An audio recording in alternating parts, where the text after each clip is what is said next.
Bab 191. Hati Charlotte sedikit sakit memikirkan membayar 7 atau $800 semalam di hotel bintang 5 itu. Namun, dia segera mengatasinya. Saat dia bersiap untuk membayar, resepsionis itu tersenyum dan memberitahunya bahwa Chuck adalah anggota VIP. Charlotte terkejut, tetapi segera menyadari bahwa itu mungkin normal karena dia adalah orang kaya. Dia mengambil kartu kunci dan naik ke atas bersama Chuck. Ketika mereka tiba di kamar, dia sekali lagi terkejut. Ternyata itu adalah kamar presidensial. Dia belum pernah berada di tempat seperti itu sebelumnya. Duduklah. Aku akan mandi. Chuck bertekad untuk membangunkan dirinya. Dia tidak akan membiarkan dirinya mengkhianati istrinya. Tentu saja, Charlotte tidak akan melepaskan kesempatan ini. Dia berjalan dengan malu-malu dan berkata, "Ayo pergi bersama-sama." Chuck merasa malu. Sejujurnya, dia benar-benar ingin menerkam Charlotte, tetapi pikiran rasionalnya mengatakan kepadanya bahwa dia tidak bisa melakukannya. Fate akan hancur jika dia tahu. Tidak apa-apa, aku akan pergi sendiri. Chuck menjawab sambil mencoba mengalihkan pandangannya dari kakinya. Charlotte khawatir. Dia mengontrol jumlah obat yang dia gunakan agar Chuck tidak menyadarinya. Sekarang, dia mulai khawatir jika dia menggunakan terlalu sedikit karena dia masih terlihat sadar. Charlotte menggigit bibirnya dan harus mengambil inisiatif. Dia mendekati Chuck dan berkata dengan malu-malu, "Chuck, itu tidak masalah. Aku sudah memberitahumu bahwa..." Dia berbicara dengan nada lembut dan malu-malu yang menurut Chuck tak tertahankan. Namun, ketika dia mencoba mundur, dia secara tidak sengaja menjatuhkan vas bunga. Vas itu pecah berkeping-keping ke tanah. Queen Miller, yang sedang membaca buku di sebelah, mengerutkan kening. Apa yang sedang terjadi? Mungkinkah pasangan muda di sebelah? Mereka cukup liar. Guyuran? Suara itu datang dari sebelah lagi. Queen mendengus mendengar suara yang mengganggu ketenangannya. Dia berdiri tetapi memilih untuk menahannya. Jika itu terjadi lagi, dia tidak akan bertahan lagi. Namun, dalam waktu kurang dari 3 detik, sekali lagi terdengar suara lain. Terdengar suara keras lagi, dan wajah Queen menjadi dingin. Dia pikir mereka tidak sopan. Queen membuka pintu dan keluar. Dia ingin memperingatkan orang di sebelah. Dia membayar untuk menginap di hotel ini karena ketenangannya, bukan karena kebisingannya. Di sisi lain, Charlotte tercengang. Saat melihat vas yang pecah, dia segera bergegas untuk membantu Chuck berdiri. Namun, Chuck tidak menyadari bahwa dia juga telah memecahkan asbak dan tangki ikan saat dia berada di sana. Dia tidak bisa berkata-kata. Charlotte menjadi sangat khawatir. Barang-barang itu mungkin sangat mahal. "Ceka, kamu baik-baik saja?" Charlotte bertanya dan sedang tidak mood lagi. Chuck menggelengkan kepalanya, "Tidak apa-apa. Baru saja merusak beberapa barang. Aku akan mandi sekarang." Pada saat itu, ada ketukan keras di pintu. Charlotte tidak punya pilihan selain mengenakan pakaiannya. Saat dia membuka pintu, dia melihat seorang wanita cantik dengan ekspresi dingin berdiri di luar. "Ada apa denganmu? Apakah kamu harus begitu keras?" Queen berkata dengan dingin. "Maaf, aku minta maaf." Charlotte tersipu dan buru-buru meminta maaf. Dia merasa malu karena telah mengganggu tetangga mereka. Queen mengintip ke dalam dan memperhatikan pemandangan yang berantakan. Wajahnya santai dan bertanya, "Ada apa? Apakah seseorang mencoba memperkosamu? Akan membantumu memanggil polisi." Lagi pula, pemandangannya sangat berantakan sehingga sepertinya seseorang telah berjuang mati-matian. Meskipun mereka masih muda dan kuat, mereka tidak akan merusak begitu banyak item dalam prosesnya. Tentunya mereka harus membayar untuk semua ini. "Tidak, tidak. Kamu salah paham." Charlotte berkata tanpa daya. Tepat ketika dia mencoba menjelaskan situasinya, dia tiba-tiba menjerit karena Chuck telah meraih tangannya. Dia mencoba mandi air dingin, tetapi semakin lama dia di sana, semakin dia tidak bisa mengendalikan pikiran dan impulsnya. Dia bingung dengan apa yang dia bayangkan. Bagaimana ini bisa terjadi? Dia biasanya tidak kesulitan mengendalikan dirinya di depan Zelda Maine. Bang! Pintu terbanting menutup. Queen sangat marah, dan dia berteriak, "Tidak tahu malu? Apa yang kamu lakukan padaku?" Queen mengangkat tangannya dan mencoba menampar Chuck. Charlotte sangat ketakutan sehingga dia mencoba menghalangi Queen dan malah menerima tamparan. Suaranya membangunkan Chuck yang mabuk. Dia tiba-tiba menyadari bahwa dia telah menggenggam dada seorang wanita, dan wanita itu adalah Queen. Apa yang dia lakukan di sini? Chuck tercengang.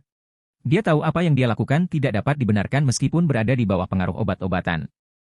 Dia segera meminta maaf tetapi Queen memelototinya dan tergagap, "Kamu." "Maaf, aku hanya..." Chuck bingung. Dia tahu bahwa menangkap Queen itu salah. Mata Queen terbakar amarah. Dia membenci pria yang lebih muda darinya yang mencoba mengambil keuntungan darinya. Itu menjijikkan. Kamu sudah selesai. Quinn meraung sambil mengeluarkan ponselnya. Tepatnya, dia akan menelepon seseorang. Dia tidak akan membiarkan dirinya menderita karena ini. Dia membuka pintu dan hendak pergi, tetapi Chuck tanpa sadar menariknya kembali. Ini adalah hotel ibunya, dan dia akan sangat kecewa jika dia mengetahui apa yang dia lakukan. Quinn terkejut dan meronta-ronta, tapi Chuck memeganginya dengan kuat. Pada akhirnya, dia tidak punya pilihan selain memeluknya dan memohon padanya untuk tidak menelepon. Namun, Quinn tidak mau mendengarkan. Saat mereka berjuang, handuk Chuck jatuh. Mata Charlotte berbinar tapi mata Quinn melebar karena jijik. Bab 192. Chuck sangat malu. Dia buru-buru melepaskan Quinn dan membungkus dirinya dengan handuk mandi. Namun, Quinn memanfaatkan kesempatan itu untuk lolos. Ekspresinya yang berapi-api membuat Chuck terdiam. Dia tidak punya pilihan selain menutup pintu di belakangnya. Setelah gangguan seperti itu, dia kehilangan keinginannya untuk berhubungan seks dan berbalik untuk mengenakan pakaiannya. Charlotte menggigit bibirnya dan merasa kecewa. Chuck jelas ingin melakukan sesuatu padanya tetapi terganggu. Membuang. Dia berjalan mendekat dan memeluk Chuck dari belakang, bergumam, "Jangan pergi. Tetaplah di sini bersamaku hari ini, oke? Aku akan memuaskanmu." Sungguh. Dia tidak pernah mengatakan kata-kata seperti itu kepada orang lain. Dia sudah mengambil inisiatif untuk merayunya, jadi mengapa Chuck tidak menyentuhnya? Adapun Chuck, dia sudah tercengang dengan tindakannya barusan. Jika bukan karena Quinn, dia pasti sudah tidur dengan Charlotte. Bagaimanapun, Charlotte terlihat sangat menarik, terutama kakinya yang panjang dan ramping. "Ceka, aku sangat menyukaimu." Charlotte mengaku saat dia berlutut. Chuck terkejut. Dia tergagap, "Jangan." Dia sudah merasa bersalah karena telah berselingkuh dari istrinya 3 kali, 2 kali dengan Zelda Maine dan sekali dengan Quinn Ye Carson. Bagaimana jika Vete tahu? Dia akan hancur. Charlotte bertanya dengan getir, "Chuck, apakah aku tidak cukup menarik?" Dia menggelengkan kepalanya. Jika bukan karena sosok Yvette dan Zelda yang sangat menawan, Chuck akan berpikir bahwa Charlotte adalah wanita cantik. Namun, dia sudah terbiasa dengan lekuk tubuh Yvette, jadi dia tidak begitu tertarik pada sosok ramping Charlotte. Itulah yang dipikirkan Chuck tentang Charlotte. "Tidak, kamu cantik dan bugar. Hanya saja aku punya pacar," kata Chuck. Charlotte berdiri dan menjawab, "Aku benar-benar tidak keberatan." Dia tahu bahwa pacarnya adalah Yolanda Lane. Namun, pertama kali dia mengirimnya pulang, kekaguman yang dia terima dari teman sekamarnya memberinya kepuasan besar. Dia jatuh cinta dengan perasaan itu, dan Chuck adalah satu-satunya orang yang mampu membuatnya merasa seperti itu. Chuck menghela napas, "Bagaimana kalau Lara tahu?" Chuck ingin menggunakan Lara Jean sebagai alasan. Bagaimanapun, dia adalah sepupu Lara, jadi dia berharap dia akan merasa sedikit malu. "Kenapa? Kamu suka Lara?" Charlotte menggigit bibirnya dan berkata, "Jika kamu melakukannya, aku akan memanggilnya untuk datang sekarang, dan kita bisa melakukan tresome." Dia tahu bahwa Lara tertarik pada Chuck karena dia kaya. Dia bahkan mengakuinya sendiri.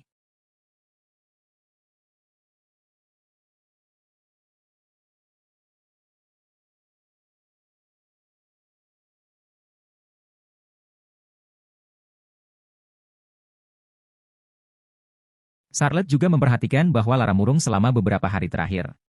Jika dia memanggilnya untuk tresome sekarang, Lara mungkin masih akan datang meskipun malu. Dia mengenal Lara dengan baik. Akan memalukan untuk berbagi pria yang sama karena mereka adalah sepupu. Dia tidak tahu apakah dia bisa menjadi dirinya sendiri jika Lara ada di sana. Mereka sangat dekat dan sering menginap, tetapi akan berbeda jika ada seorang pria yang hadir. Chuck tercengang. Dia bisa membayangkan pemandangan itu jika Lara ada di sini, dan itu pasti akan sangat menyenangkan. Namun, dia belum siap untuk itu. Saat ini, dia masih sangat membencinya meskipun dia memiliki sosok yang menarik seperti Quinn. Dia tidak akan membiarkan dirinya menyentuh seseorang yang dia benci. "Tidak, itu benar-benar tidak perlu," kata Chuck sambil tersenyum kecut. Charlotte merasa kecewa dan tahu dia tidak bisa lagi tinggal di kamar. Dia berkata, "Yah, istirahatlah dengan baik kalau begitu. Hubungi aku jika kamu butuh sesuatu." Dia berarti setiap kata yang dia katakan. Chuck mengangguk. Karena sudah larut, dia ingin memintanya untuk tinggal. Dia bisa pergi sebagai gantinya, tetapi dia tidak bisa memaksa dirinya untuk mengatakannya. Dia melihat Charlotte pergi dengan air mata berlinang. Dia menghela nafas dan memutuskan bahwa akan lebih baik jika dia pergi. Dia akan merasa lebih nyaman tidur dengan Yvette di pelukannya. Namun, saat dia hendak pergi, ada ketukan di pintu. Chuck bingung. Apakah itu Charlotte? Jika ya, dia tidak bisa memaksa dirinya untuk menolaknya lagi. Apakah dia benar-benar akan melakukannya dengannya? Dia bertekad untuk tidak menipu Yvette lagi. Chuck berjalan mendekat dan membuka pintu, hanya untuk melihat Quinn berdiri di sana dengan ekspresi dingin. Di belakangnya ada 4 penjaga keamanan. Chuck segera mengerti. Quinn sangat marah dan meminta bantuan penjaga. Para penjaga keamanan juga tercengang saat melihat Chuck. Quinn memberitahu mereka bahwa dia telah bertemu dengan seorang cabul, dan mereka hanya berusaha melakukan pekerjaan mereka dengan memastikan keselamatan para tamu. Namun, mereka tidak mengharapkan cabul itu menjadi tuan muda mereka. Itu dia. Awasi orang ini, kata Quinn. Dia sudah memanggil asistennya untuk membantunya, tetapi dia khawatir Chuck akan melarikan diri. Karena itu, dia memanggil penjaga keamanan untuk mengawasinya. Kalau tidak, jika Chuck melarikan diri, dia tidak akan pernah bisa membalas dendam padanya. Quinn memekik, bagaimana Anda bisa memperlakukan tamu Anda seperti ini? Saya menghabiskan uang untuk layanan berkualitas dan kedamaian dan ketenangan, tetapi orang ini harus mengganggu saya seperti itu. Bukankah Anda harus bertanggung jawab untuk ini? Pasti ada kesalahpahaman. Kata penjaga keamanan senior dengan sopan. Salah paham? Kalian pikir aku tidak masuk akal, bukan? Coba lihat ke dalam, dia memecahkan beberapa barang di ruangan itu. Aku tidak perlu memberitahumu orang macam apa dia. Quinn marah. Serahkan ini padaku. Chuck merasa tidak berdaya. Dia tahu apa yang dia lakukan tidak dapat dibenarkan, jadi dia ingin kesempatan untuk menjelaskan kepada Quinn. Para penjaga keamanan mengangguk. Tidak. Jangan pergi. Dia menggangguku dan merusak barang-barang hotel. Bagaimana kamu bisa pergi begitu saja? Quinn sangat marah. Apa yang salah dengan penjaga keamanan itu? Dia milik kita. Kata satpam itu dengan lembut.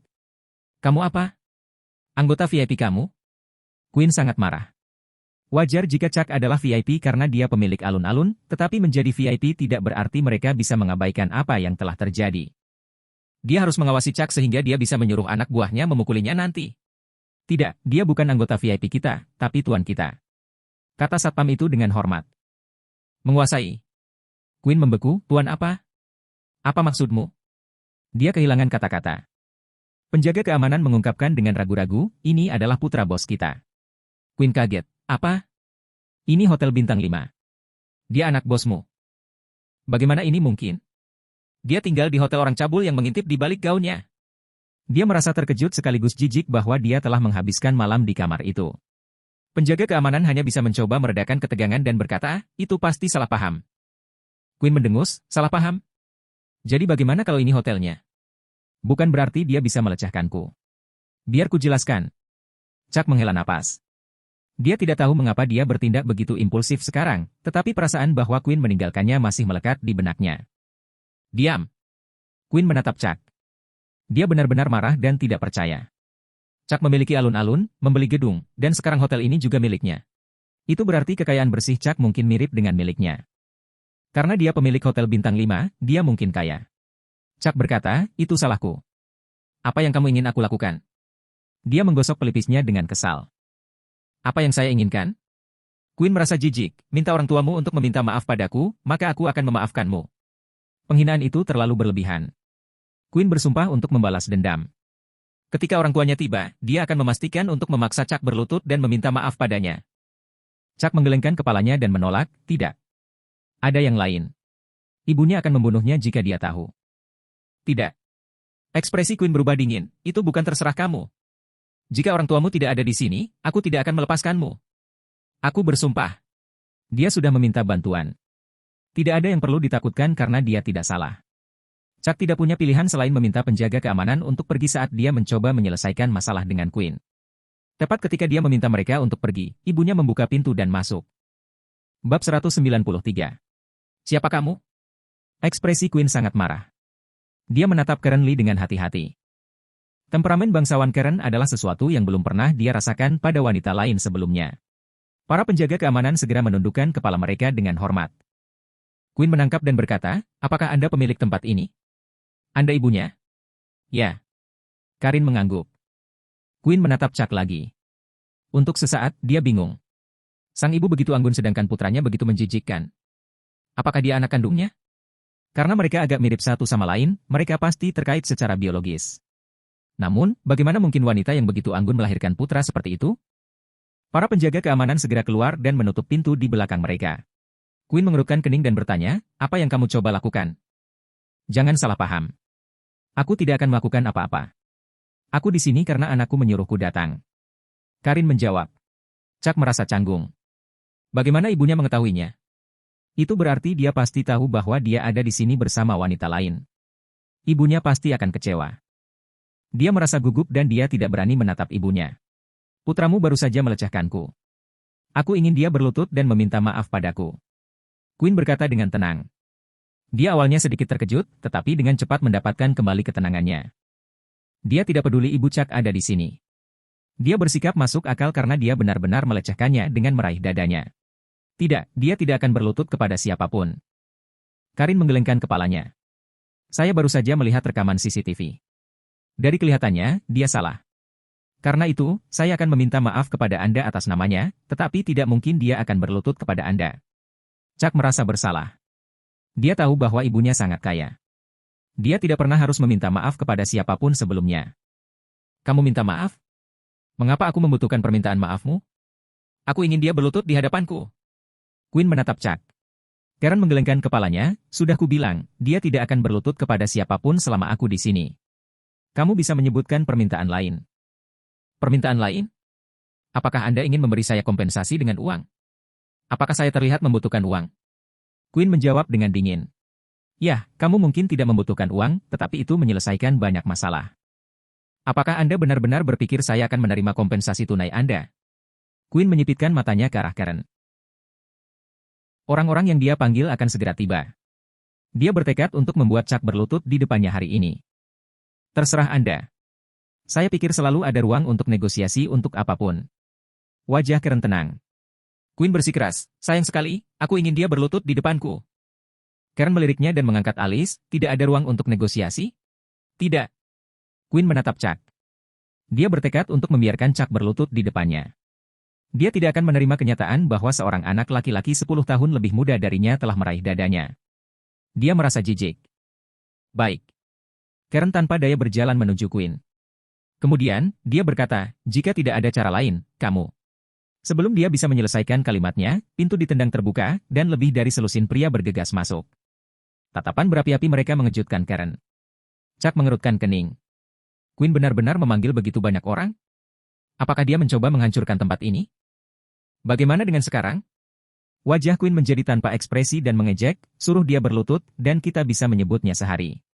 Karen tiba-tiba tersenyum dan berkata, benar-benar tidak perlu melalui banyak masalah. Masalah? Putramu melakukan apa yang paling aku benci. Quinn meraung. Karen tanpa sadar melirik perut Quinn. Quinn bahkan kesal dan berteriak, apa yang kamu lihat? Tidak ada. Semuanya, tolong tunjukkan dirimu keluar dari sini, kata Karin.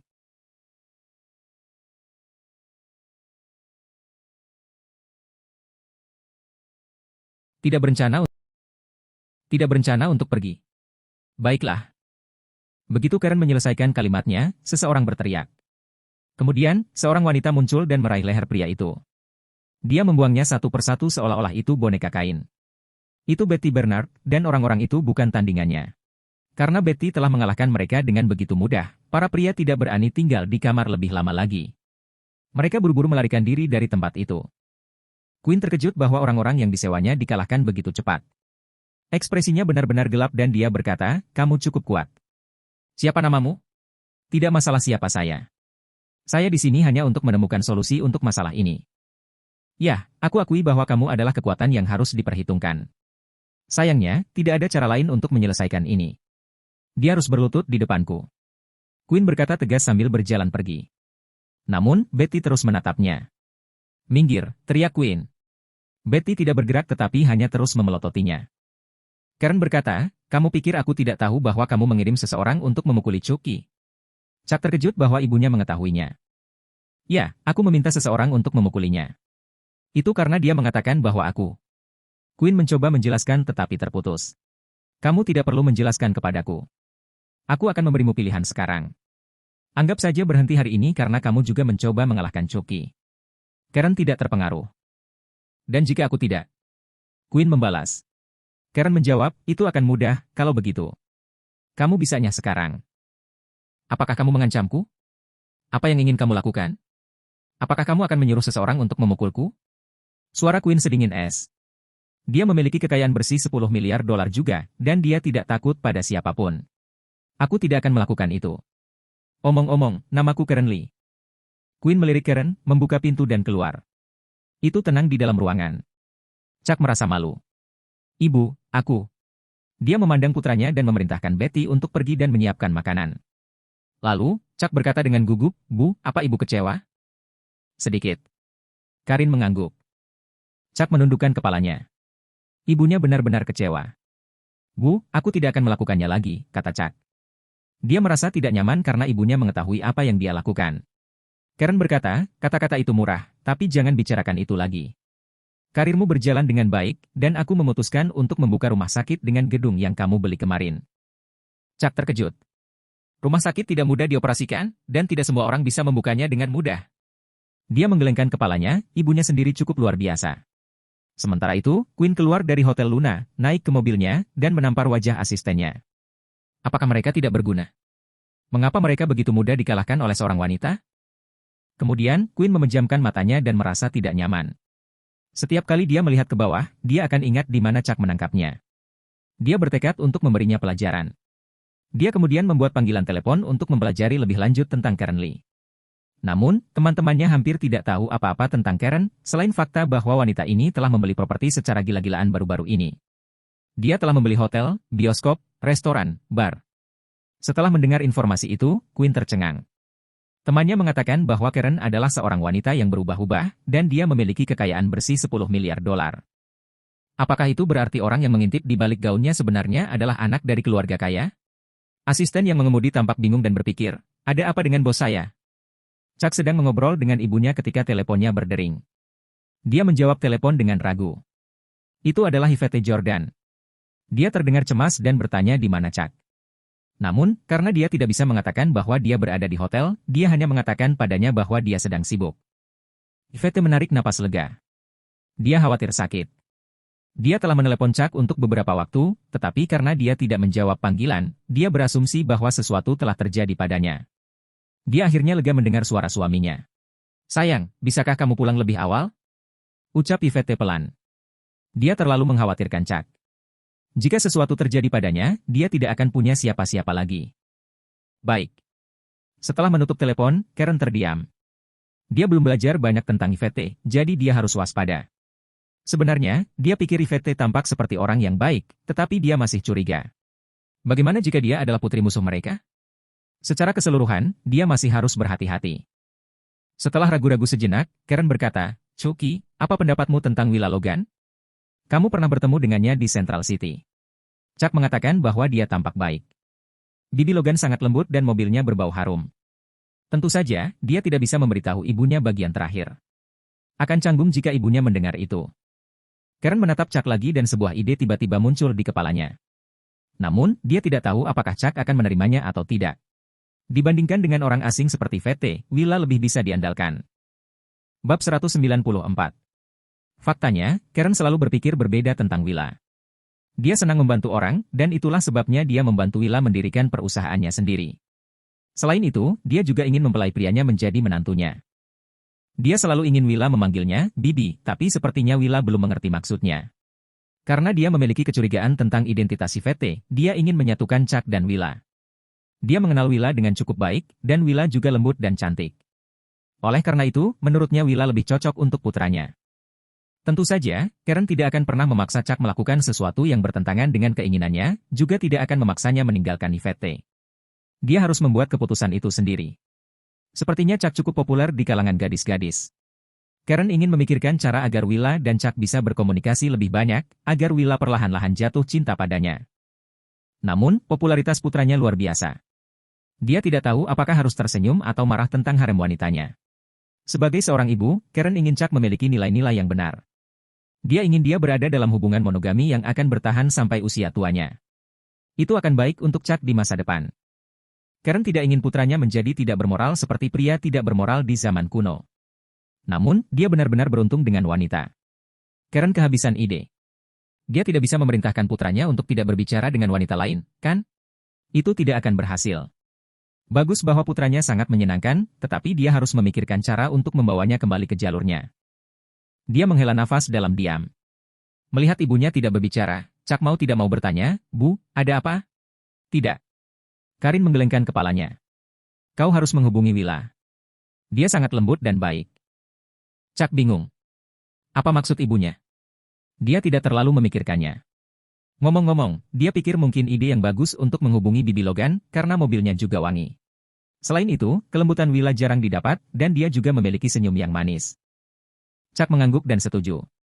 Namun, Bibi Logan tinggal di Central City dan dia tidak berniat mengunjungi kota itu dalam waktu dekat. Dia tidak bisa memintanya untuk mengunjunginya, kan? Dia tahu bahwa dengan panggilan telepon, dia bisa segera datang. Itu tidak baik dari dia untuk melakukannya meskipun. Karena itu, dia memutuskan untuk menunggu itu. Bu, Yvette menelepon dan memintaku kembali. Aku akan pergi sekarang, kata Chuck. Karin menghela nafas. Ya, Koki menyiapkan beberapa hidangan. Anda bisa meminta mereka untuk mengemasnya dan membawanya pulang. Sepertinya Chuck lebih menghargai pernikahannya daripada ibunya. Karen sangat ingin makan bersama putranya. Baik. Chuck berjalan keluar dengan gembira saat dia menuju ke bawah untuk mengambil makanan. Dia pikir dia bisa makan malam dengan Yvette dan kemudian memeluknya untuk tidur. Beberapa saat kemudian, Betty masuk dan berkata, apakah Anda ingin saya memberi pelajaran kepada Queen Miller? Tidak. Wanita kuat memiliki temperamen mereka sendiri. Dia bukan orang yang buruk, jadi biarkan Chucky menanganinya sendiri. Lagi pula, dia salah hari ini. Karin menggelengkan kepalanya. Betty tidak tahu apakah harus menangis atau tertawa ketika dia melihat rekaman CCTV. Tidak heran Queen menjadi balistik. Dia benar-benar meraih dadanya dan menariknya ke kamar. Sebagai seorang wanita, dia tidak bisa berkata-kata. Jika Chuck memperlakukannya seperti itu, dia mungkin akan. Betty segera menggelengkan kepalanya. Chuck mungkin tidak akan melakukannya padanya. Karen bertanya, ngomong-ngomong, apa pendapatmu tentang Chucky dan Willa? Presiden Lee, maksudmu sebagai pasangan? Akankah Willa setuju? Dia bertanya dengan rasa ingin tahu. Lagi pula, dia tidak berpikir Willa menyukai Chuck seperti itu. Dia mungkin hanya menganggapnya sebagai junior yang ramah.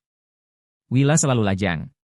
Meskipun dia sedikit lebih tua dari Chucky, dia memiliki karakter yang baik dan akan merawatnya dengan baik.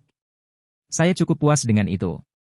Karena dia adalah orang yang lembut, dia mungkin mempertimbangkannya jika saya menyebutkannya. Itu padanya. Meskipun apakah mereka berakhir bersama atau tidak, itu sepenuhnya tergantung pada Chucky sendiri, kata Karin. Dia mengeluarkan ponselnya, menemukan nomor Willa, dan meneleponnya. Setelah beberapa saat, Willa menjawab. Karen tersenyum dan bertanya, kapan kamu bebas? Sementara itu, Chuck baru saja sampai di rumah. Dia telah memarkir mobilnya di tempat parkir. Karena mobil Zelda Maine masih ada di alun-alun, dia berpikir untuk mengembalikan mobil itu padanya keesokan harinya. Dia memang mengatakan bahwa dia membutuhkan bantuannya juga. Dia membawa makanan yang dikemas ke atas dan mengetuk pintu. Begitu pintu terbuka, dia merasakan pelukan hangat. Yvette sebenarnya mengambil inisiatif untuk memeluknya dan Chuck terkejut. Apa yang terjadi? Hubby, ingat untuk menjawab teleponku lain kali, oke? Yvette memeluk Chuck erat-erat, lega karena dia baik-baik saja. Chuck merasa malu. Dia mengingat semua pikiran mengganggu yang dia miliki ketika dia mengirim Charlotte Yates pergi. Mungkin itu sebabnya dia tidak mendengar teleponnya berdering. Dia tidak tahu bahwa itu karena dia telah membiusnya. Ya udah kita makan dulu, kata Chuck. Chuck tahu Yvette lapar, jadi dia meminta Koki untuk menyiapkan beberapa hidangan. Yvette terkejut melihat begitu banyak makanan. Namun, dia tidak terlalu banyak berpikir karena dia lapar. Setelah makan dengan Chuck, dia membersihkan sedikit dan mengambil inisiatif untuk berbaring di pelukannya. Dia menutup matanya dan tertidur.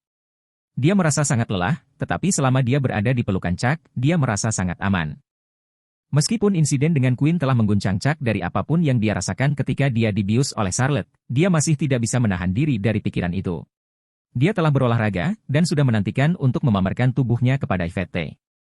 Keesokan paginya, Yvette bangun pagi untuk menyiapkan sarapan. Setelah Chuck selesai makan, dia ingin menelepon tentang rencananya. Namun, karena Yvette khawatir tentang rentenir yang mendatanginya, dia ingin dia mengikutinya ke kantor. Dia harus mengawasinya. Kalau tidak, jika sesuatu yang buruk terjadi pada Chuck, dia akan sangat membenci dirinya sendiri. Saat Yvette merencanakan segalanya di kepalanya, dia tiba-tiba menerima panggilan telepon dan benar-benar terpana. Sementara itu, Chuck bersembunyi di toilet dan menelepon Zelda tentang rencananya. Dia terkejut mendengar kabar dari Chuck pagi-pagi sekali dan mengatakan kepadanya dengan penuh semangat, saya benar-benar ingin pergi minum hari ini jika Anda punya waktu, datang dan minum dengan saya. Dia tidak memberitahu Chuck bahwa ini adalah hari ulang tahunnya. Lagi pula, dia tidak ingin dia membelikannya hadiah. Paling tidak, dia hanya ingin Chuck menemaninya. Chuck setuju, oke, jam berapa? Bagus. Bagaimana kalau sore ini? Atau malam ini? Zelda menjawab dengan antusias. Aku baik-baik saja dengan apapun. Baiklah, aku akan menunggumu di tempat parkir alun-alun. Oke. Chuck menutup telepon dan berjalan keluar dari toilet bertanya-tanya mengapa Zelda terdengar sangat bersemangat. Pasti ada sesuatu yang membutuhkan bantuanku. Tentu saja aku akan membantunya, pikir Chuck.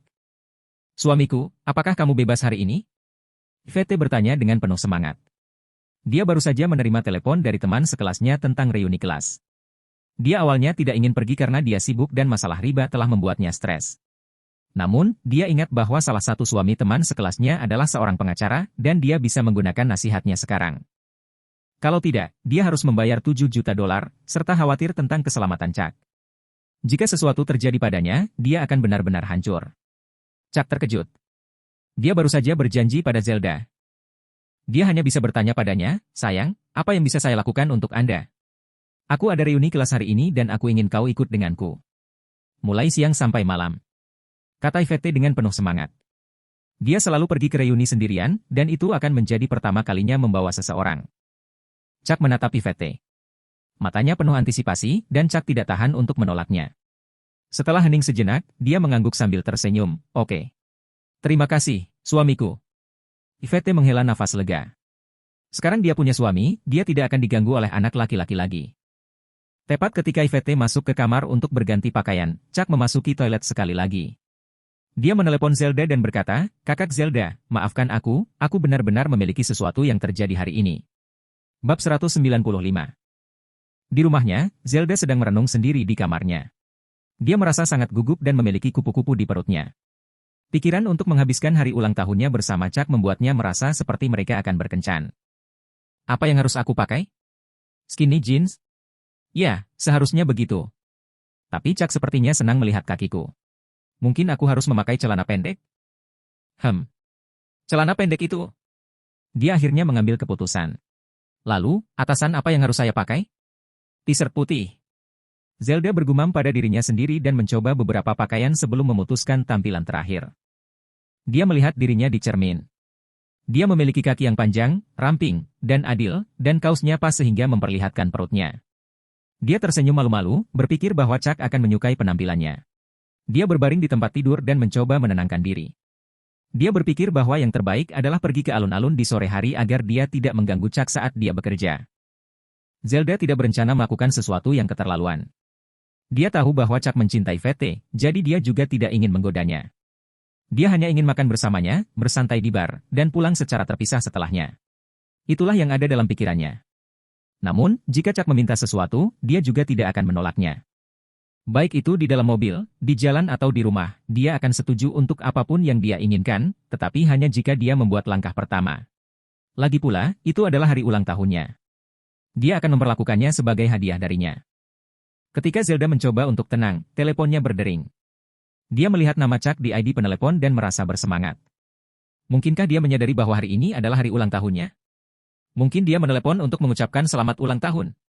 Atau dia bisa menanyakan hadiah apa yang dia inginkan. Zelda menjawab telepon dengan harapan, namun, Saudari Zelda, maafkan aku, tapi aku ada urusan hari ini. Suara minta maaf Chuck terdengar di telepon. Zelda tertegun sejenak. Dia tiba-tiba merasa tersesat dan tidak nyaman. Saudari Zelda, bisakah kamu mendengarku? Maaf, ada sesuatu yang muncul di menit terakhir, jadi aku tidak bisa pergi denganmu hari ini. Chuck tidak mendengar jawaban darinya, dan dia berpikir bahwa itu mungkin hanya koneksinya yang buruk. Ya, aku mendengarmu. Tidak apa-apa, aku mengerti.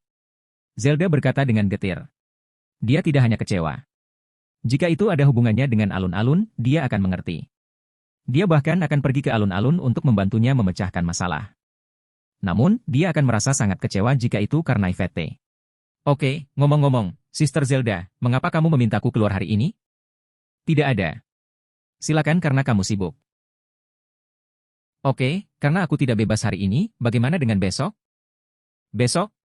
Zelda menggelengkan kepalanya dan berkata, kita lihat saja. Oke, kita akan bicara nanti.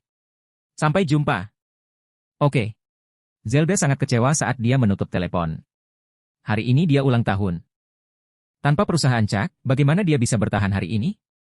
Dia masih memikirkan kemana harus pergi dengan Chuck beberapa saat yang lalu, tetapi sekarang dia sibuk. Chuck meletakkan teleponnya. Berdasarkan nada bicara Zelda, Chuck berpikir bahwa dia mungkin akan baik-baik saja. Dia pikir dia kesal karena dia tidak bisa menemaninya, tapi dia mungkin hanya berpikir terlalu banyak. Kemungkinan dia hanya ingin minum dan bersantai. Mereka bisa melakukannya besok. Segera, dia berhenti memikirkan Zelda. Bahkan, dia sedikit bersemangat karena Yvette belum pernah membawanya ke reuni kelasnya sebelumnya. Dia telah menolaknya sekali sebelumnya karena rasa tidak amannya, jadi setelah itu, dia tidak pernah bertanya lagi padanya. Namun, meja telah berubah. Sekarang dia kaya, dia memiliki kepercayaan diri untuk menghadiri reuni kelas.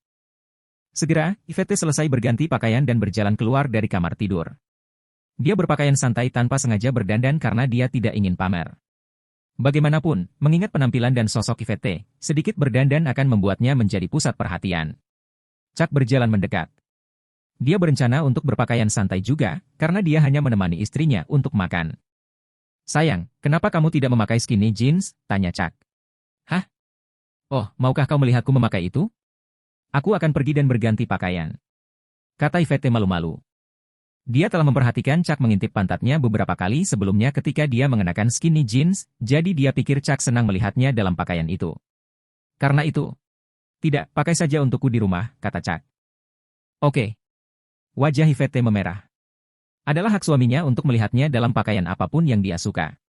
Saat mereka turun, Yvette melihat BMW seri 7 diparkir di samping mobilnya. Dia terkejut. Dia telah melihat mobil itu beberapa kali sebelumnya dan tahu bahwa itu mahal. Tidak banyak orang yang mampu membelinya. "Apakah kamu ingin masuk dan duduk?" Chuck tersenyum. "Tidak apa-apa. Bukankah kamu sudah membelikanku mobil? Kita akan mengendarainya hari ini." Yvette menggelengkan kepalanya dan membuka pintu mobilnya. Chuck tersenyum, "Kita bisa naik mobil ini hari ini, karena..." Cincin. "Halo, iya, Spade Hotel?" "Baiklah, saya akan segera ke sana." Yvette menjawab telepon dan menyalakan mobil. Kemudian, dia berbalik dengan rasa ingin tahu. "Sayang, apa yang baru saja kamu katakan?" Chuck tidak punya pilihan selain mengatakan, "Saya mengatakan bahwa mobil ini adalah..." Yvette mendesaknya, "Hubby, ayo, masuk ke mobil." Chuck bingung, tetapi membuka pintu mobil dan masuk. Yvette tiba-tiba melihat sepasang mata menatap ke arah mereka. Itu mungkin rentenir. "Ada apa, sayang?" Chuck bertanya dengan ekspresi bingung. Pada saat itu, Yvette sudah diusir dari komunitas. "Tidak." Yvette menjawab dengan khawatir. Dia harus menyelesaikan masalah ini sesegera mungkin. Tidak apa-apa jika dia kehilangan mobilnya, tetapi dia tidak mampu kehilangan Chuck. "Hubby, bawalah ini setiap kali kamu pergi." "Ini semprotan merica," kata Yvette. Chuck ingin menolaknya. Bagaimanapun, dia telah dilatih dalam tinju. Namun, setelah berpikir sejenak, dia memutuskan untuk mendengarkan Yvette. Karena dia masih pemula, dia ingin lebih berhati-hati karena dia pasti akan bertemu dengan banyak orang. Chuck menyelipkan semprotan merica ke dalam sakunya, berharap dia tidak perlu menggunakannya. Mereka membutuhkan waktu hampir 30 menit untuk tiba di Spade Hotel. Chuck belum pernah menghadiri reuni kelas sebelumnya, baik itu reuni SD maupun SMA. Dia selalu merasa rendah diri tentang dirinya sendiri. Kalau dipikir-pikir, reuni SMA-nya akan terjadi bulan depan. Dia mempertimbangkan untuk hadir jika dia punya waktu hanya untuk melihat mantan teman sekelasnya. "Hubby, ayo pergi," Yvette berkata sambil memarkir mobilnya. Kemudian, dia mengambil $1.000 dari tasnya untuk membayar bagian makanannya. Dia tidak akan membiarkan orang lain membayar tagihannya. Segera, Chuck dan Yvette masuk ke lift dan naik. Di kamar pribadi, teman-teman sekelas Yvette di SMA terdengar tertawa dan mengobrol. Tiba-tiba, seorang pria berjas masuk. Dia ternyata adalah manajer Spade Hotel, dan juga teman sekelas Yvette. Dia berkata, "Saya melihat Yvette mengendarai Benz baru." Ada juga seorang pria muda di sebelahnya. Salah satu siswa berkata, "Yvette adalah gadis paling populer selama masa sekolah kami. Semua orang di sekolah berpikir bahwa dia cantik. Wajar jika dia menemukan dirinya sebagai pria yang lebih muda. Saya tidak berpikir bahwa Yvette menyukai pria yang lebih muda. Sayang sekali." "Sayang sekali?" "Saya mendengar bahwa perusahaan kecilnya tidak berjalan dengan baik, dan bahwa dia harus menghidupi dirinya sendiri dengan gajinya sebagai guru. Bagaimana dia bisa membeli Benz? Saya yakin dia nyonyanya itu. Pria yang Anda sebutkan sebelumnya." "Apa? Wanita simpanan? Tapi dia selalu menolak pria kaya yang mengejarnya saat kami masih mahasiswa." Kita semua sudah dewasa, bukan? Pola pikir kita berubah. Dia mungkin menyadari nilainya dan menggunakan kecantikannya untuk mendapatkan uang. Bukankah itu baik untuknya? Kamu benar. Aku ingin tahu berapa banyak yang diperlukan untuk membuatnya tetap sebagai wanita simpanan. Kamu ingin mencoba? Kamu sudah menikah, bukan? Aku bilang nyonya. Tentu saja itu artinya aku akan menyembunyikannya dari istriku. Haha. Ketika teman-teman sekelas di ruang pribadi tertawa, Yvette tiba-tiba membuka pintu, masuk sambil tersenyum, dan berkata, "Halo semuanya, izinkan saya memperkenalkan semua orang kepada suami saya, Chuck Cannon." Suami? Malu pada Anda? Anda seorang gundik, bukan? Beraninya Anda memanggilnya suami Anda? Kita semua tahu yang sebenarnya. Tapi Chuck ini sepertinya tidak mampu membeli Yvette. Dia terlihat seperti pecundang. Para siswa berbisik di antara mereka sendiri.